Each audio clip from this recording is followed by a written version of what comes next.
I don't particularly like the way I look, and I'm working, so I'm gonna not be looking at the camera while I talk. I much prefer an audio only, but yeah, it is what it is. When I first created my first video on depression 2 years ago, I had every intention of keeping up with posting videos, wanting to share my story. Obviously, that didn't happen because I only posted the one video 2 years ago and haven't done anything with it since until this month. That's depression. That is getting inside my own head, not having any motivation or desire to do anything, and letting my hopes and dreams fall to the wayside.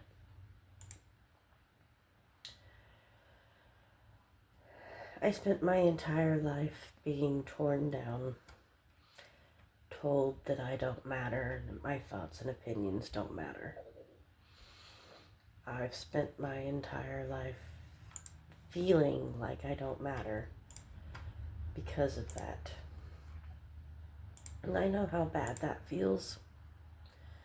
So I've tried really hard to dedicate myself to just uplifting people. Several years ago, I had one Twitter account just to lift people up. That's all I did on it. It's still the account that I use now as X, but back then, I only used it to lift people up. I want to make people feel better. I want to make a difference in someone's life.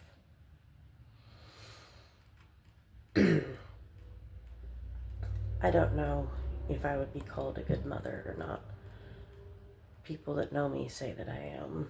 I think whether or not I am a good mother can only be answered by my children, and they may not have the same opinion. I know that my depression gets in the way. My other mental health issues prevent me from being the best mother that I could be, but I'm human, and I'm doing the best that I can. I'd like to think that I'm a better mother than my mother was.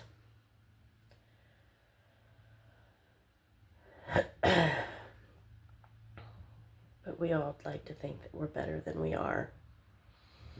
That doesn't mean we're right.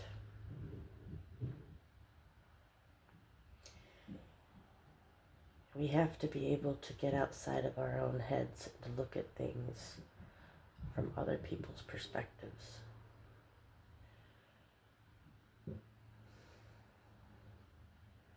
I think I spend way too much time in my own head. I think that's part of my problem.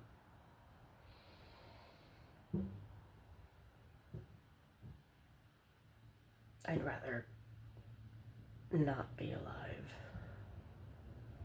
I know that sometimes when my youngest and I fight or argue, we've never physically fought. I would never do that. But she also struggles with mental health issues.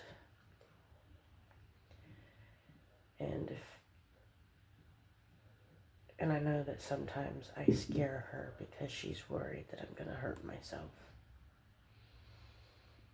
And she scares me too because I worry that she's going to hurt herself. And I hate that. I hate knowing that she's afraid that I'm going to hurt myself.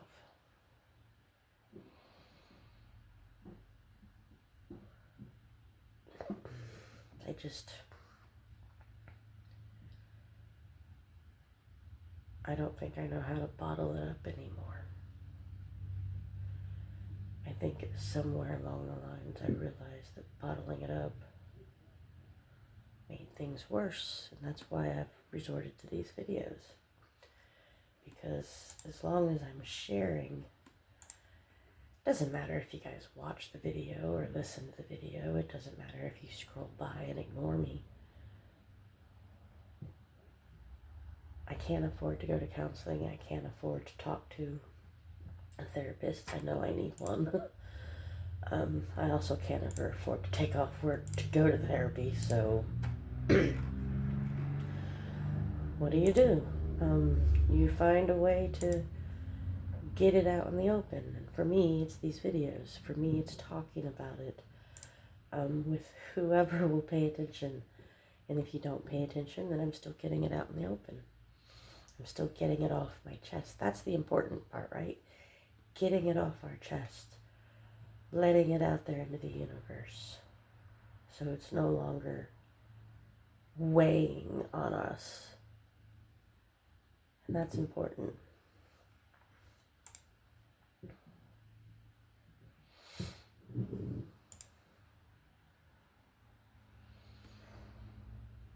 Anyway, that's it for now.